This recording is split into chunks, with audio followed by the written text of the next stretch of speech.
नमस्कार। आज की इस वीडियो में हम लोग सीखेंगे क्लास 10 कक्षा 10 विज्ञान का प्रोजेक्ट वर्क, यानी कि जो आपका मित्रों प्रोजेक्ट फाइल है, प्रोजेक्ट कार्य है, वो आपका आज का हम दूसरा वीडियो आपको बता रहे हैं। यानी कि सेकंड जो प्रोजेक्ट है इसके बारे में हम लोग जानेंगे, जिसमें मित्रों उद्देश्य क्या है, दीर्घाकार आवर्त सारणी को चार्ट पेपर पर बनाकर उसका अध्ययन करिए।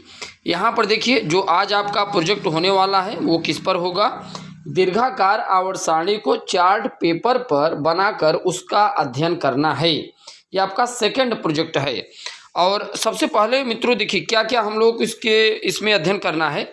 यहाँ पर आप देख पा रहे सिद्धांत जानना है, इनकी आवश्यक सामग्रियों के बारे में जानना है, प्रयोग विधि के बारे में जानना है, और उसके बाद आपका आ जाता है परिणाम क्या है, सावधानियाँ क्या है, कुछ मौखिक प्रश्नों के बारे में हम लोग जिक्र करेंगे। तो चलिए मित्रों एक एक करके हम लोग इस वीडियो को शुरू करते हैं। यहाँ पर देखिए जो आपका उद्देश्य है और सिद्धांत है। अगर सिद्धांत इनके प्रिंसिपल के बारे में बात करें तो जो मित्रों दीर्घाकार आवर्त सारणी होती है उसका जो निर्माण हुआ वो कैसे हुआ, बोर के इलेक्ट्रॉनिक विन्यास के आधार पर। हम इसका अपने से एक डिफिनीशन आपको बता दे रहे हैं, हालांकि यहाँ पर भी लिखा गया है। दरअसल बोर ने अपनी एक आवर्त सारणी दी, बोर के इलेक्ट्रॉनिक विन्यास के आधार पर, बोर बरी के इलेक्ट्रॉनिक विन्यास के आधार पर रॉग, बरी और बर्नर ये कई वैज्ञानिक थे, मोजले भी इनमें इन्वॉल्व थे। इन्होंने मित्रों एक सारणी बनाई थी, राइट। लेकिन वो आधुनिक आवर्त सारणी थी। अगर दीर्घाकार आवर्त सारणी के बारे में बात करें, वो बोर के इलेक्ट्रॉनिक विन्यास के आधार पर रॉग, बर्नर और बरी ने एक सारणी बनाई थी जिसे हम लोग दीर्घाकार आवर्त सारणी कहते हैं। अब देखिए इसमें मित्रों बताया क्या क्या गया है जो आपको अपने प्रोजेक्ट वर्क में आपको लिखना है क्लास 10 साइंस में। दीर्घाकार आवर्त सारणी का निर्माण बोर की परमाणु कक्षाओं के इलेक्ट्रॉनिक वितरण के आधार पर हुआ है। बोर के इलेक्ट्रॉनिक वितरण के आधार पर, चूंकि तत्वों के रासायनिक गुण उनके अधिकतम विन्यास पर निर्भर करते हैं। बाह्य इलेक्ट्रॉनिक विन्यास समान होने पर तत्वों के गुण भी समान होते हैं। अभी हम आपको बताएंगे सब कैसे। इलेक्ट्रॉनिक विन्यास के आधार पर या इलेक्ट्रॉनिक विन्यास को मानकर रॉग, बरी आदि वैज्ञानिकों ने एक दीर्घाकार आवर्त सारणी की रचना की है। अब यहाँ पर मित्रों देखिए ये जो आप देख पा रहे हैं इस वक्त स्क्रीन पर, ये पूरी की पूरी जो आपके सामने आवर्त सारणी है ये दीर्घाकार आवर्त सारणी है। तो चलिए यहाँ पे मित्रों हम लोग एक एक करके इनके बारे में जरा अध्ययन करते हैं, आखिर में ये है क्या, इस सारणी में बताया क्या क्या गया है। तो यहाँ पर देखिए दीर्घाकार आवर्त सारणी में कुल कितने वर्ग होते हैं। आप अगर उपवर्ग देखेंगे 7th उपवर्ग थे। यहाँ पर देखिए फर्स्ट है, सेकंड है, फिर यहाँ पे आ जाइए थर्ड है, फोर्थ है, फिफ्थ है, सिक्स्थ है और 7th है। तो 7th वर्ग थे, हालांकि 8 वर्ग थे, कुल 9 वर्ग थे। आठवां यहाँ पर है आपका और 9वां को लगाकर 0 वर्ग है। ये आधुनिक आवर्त सारणी में आई। उसके बाद दीर्घाकार आवर्त सारणी में जो था इन्हें 7th A तक के आधुनिक आवर्त सारणी में ही इन्हें दो उपवर्गों में बांट दिया गया, राइट। तो आप देखेंगे फर्स्ट है, सेकंड है और थर्ड है, फोर्थ है, फिफ्थ है, सिक्स्थ है, 7th है। फिर यहाँ पर देखिए थर्ड भी, फोर्थ भी, फिफ्थ भी, सिक्स्थ भी और फर्स्ट भी, सेकंड भी, ठीक। और यहाँ पे 8वें में 3 वर्ग बना दिया गया है। दीर्घाकार आवर्त सारणी में क्या किया गया, इनके ये जो उपवर्ग हैं, फर्स्ट है, सेकंड है, थर्ड भी, ये सब हैं, इन्हें उपवर्गों को हटाकर एक वर्ग ही बना दिया गया। वर्ग में देखिए 1 2 3 4 5 6 7 8 9 10 11 12 13 14 15 16 17 18, ठीक। ये कुल कितने वर्ग हैं, 18 वर्ग हैं।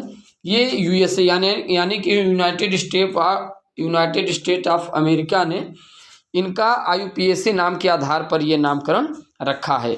दीर्घाकार आवर्त सारणी मित्रों आप देखें कुल आपको 4 ब्लॉक मिलेंगे। अच्छा ये 18 वर्ग थे, आवर्त कितने हैं, पीरियड जो क्षैतिज लाइनें होती 7, 1 2 3 4 5 6 7, ठीक। और इसमें आप देखेंगे कुल 4 ब्लॉक हैं। यस ब्लॉक ये है, ये पी ब्लॉक है, ये डी ब्लॉक है और ये यह ब्लॉक है।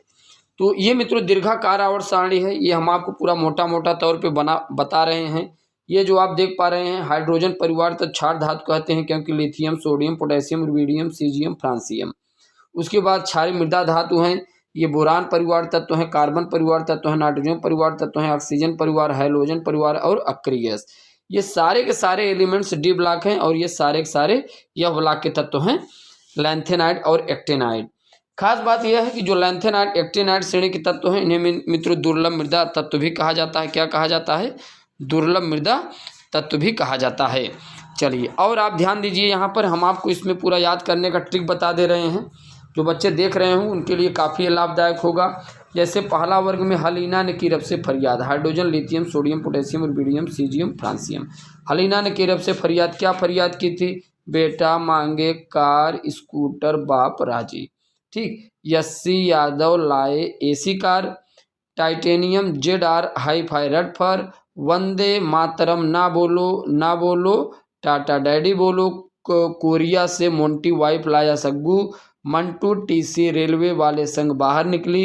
फरार हुई रुपए उसके लेके हंसते हंसते। काबलर रॉक हिल आइरस माउंटबेटन। निखिल प्रसाद पंडित कापर चांदी सोना जस्ता कैश लाकर हार गए। ठीक। फिर देखिए बैगन, आलू, गोभी इन थाली। काला सिरका जर्मनी की, श्रीनगर की पाव भाजी। नान पराठा ऑस्ट्रिया की, सदाबाद की बिरयानी।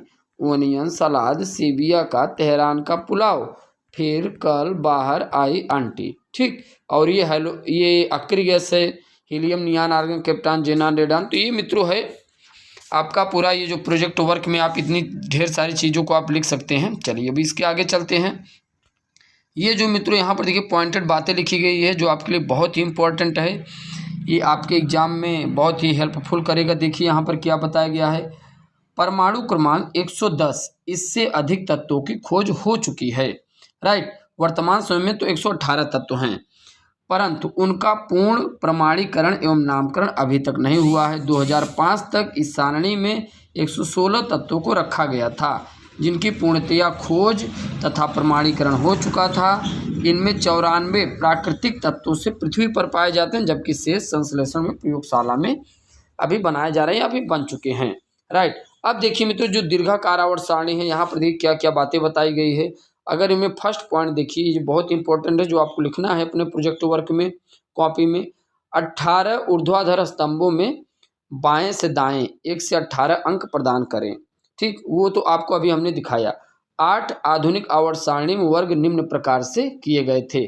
आधुनिक आवर्त सारणी में आप देखेंगे कुल 8 वर्ग थे। कितने वर्ग थे? ये देखिए 8 वर्ग थे, लेकिन दीर्घाकार आवर्त सारणी में कुल 18 वर्ग थे। ठीक। अब यहाँ पर देखिए जैसे ये हमने उपवर्ग बताया है, उपवर्ग की फर्स्ट है, सेकंड है, थर्ड भी, फोर्थ भी, फिफ्थ भी, सिक्स्थ भी, सेवन्थ भी, आठवें में 3 वर्ग आएगा। फर्स्ट भी, सेकंड भी, थर्ड है, फोर्थ है, फिफ्थ है, सिक्स्थ है, सेवन्थ है, 0 वर्ग। राइट। अब यहाँ पर देखिए अतः अंकों के ऊपर इन संकेतों को क्रम में इस प्रकार रखे गए हैं, जैसे फर्स्ट है, सेकंड है, third, fourth, fifth, sixth, seventh और 8वें में 9, 10, 8, 9, 10 और ये फर्स्ट भी 11। बात समझ में आ रही है। और यहाँ पे आप देख लीजिए जैसे 12 से लेकर 18 तक थर्ड भी, उस सेकंड भी, फिर देखिए यहाँ पे आ जाता है थर्ड है, फोर्थ है, फिफ्थ है, सिक्स्थ है, सेवन्थ है, 0 वर्ग। तो ये हमने अभी आपको बताया भी। फिर देखिए जो चौथा पॉइंट कह रहा है, समूह में 1 क्षारीय धातु रखे गए हैं, समूह 2 में क्षारीय मृदा धातु रखे गए हैं। समूह 13, 14, 15, 16, 17, 18 में क्रमशः बोरान परिवार, कार्बन, नाइट्रोजन परिवार, ऑक्सीजन परिवार, हाइड्रोजन परिवार, अक्रिय गैस। ये तो हमने अभी आपको बताया भी, इतने परिवार के एलिमेंट्स रखे गए हैं। राइट। और भी देख लीजिए मित्रों जो कि बहुत ही इंपॉर्टेंट है, आपके लिए हेल्पफुल करेगा ये। और आगे इसमें क्या बातें बताई गई है, चलिए ध्यान दीजिए। यहाँ पर देखिए, यहाँ पर देखिए क्या बताया गया है।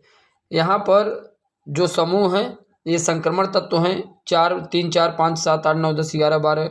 6वें आवर्त में लैंथेनों के पास कुल 14 तत्व, 58 से 71 तक, सीरियम से ल्यूटीशियम तक। ठीक। ये 6वें आवर्त में है, 7वें आवर्त में जो एक्टिनियम के पास। इन दोनों स्तंभों को लैंथेनाइड एक्टिनाइड श्रेणी में रखा गया है।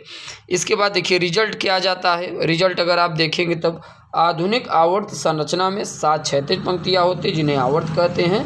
पहले, दूसरे, तीसरे आवर्त में लघु आवर्त, यानी कि आप देखेंगे जो तत्व रखे गए हैं पहले आवर्त में, देखिए पहले, दूसरे, तीसरे आवर्त को लघु आवर्त, पहले, दूसरे, तीसरे आवर्त लघु आवर्त, चौथे, 5वें, 6वें, 7वें दीर्घावर्त, 7वां आवर्त अपूर्ण है। राइट। अब इसके बाद आप देखिए आधुनिक आवर्त सारणी में 18 ऊर्ध्वाधर स्तंभ रेखाएं हैं। फिर देखिए आवर्त सारणी में इलेक्ट्रॉनिक विन्यास के आधार पर इन्हें 4 स्तंभों में बांटा गया, S block, P block, D block, F block. S block में 1 से 2 और पी ब्लॉक में 13 से 18, डी ब्लॉक में 3 से 12 और यह ब्लॉक में आप जानते हैं आंतरिक संक्रमणता, लैंथेनाइड, एक्टिनाइड। सावधानियां क्या क्या रखना है इसमें आपको, आवर्त बनाते समय रेखा सीधी रखें ताकि आप अच्छे तरीके बना सकें। तत्वों को धातु, अधातु, उपधातु को आपको विशेष ध्यान में रखना है, संकेतों का भी प्रयोग करना है। इसके बाद मित्रों यहाँ पर कुछ मौखिक प्रश्न हैं, हम आपको दिखा दे रहे हैं, आप इसका स्क्रीनशॉट लेके इसी से रिलेटेड होगा, आप इसका पूरी तैयारी कर लीजिएगा, जो कि आपके बोर्ड एग्जाम में एक एक क्वेश्चन यदि पूछा जाए तो आप इन्हें लिखकर बोर्ड एग्जाम में अच्छा खासा नंबर ला सकते हैं। देखिए 7वां नंबर का क्वेश्चन है, इसके बाद आपका 8वां नंबर का क्वेश्चन आ जाता है, 9वां नंबर का, 10वां नंबर, 11वां नंबर, 12वां नंबर। ठीक, तो चलिए मित्रों, अगर आप चैनल पर नए हैं, चैनल को आप जरूर सब्सक्राइब कीजिएगा। बाकी हम नेक्स्ट वीडियो में मुलाकात करेंगे। जय हिंद।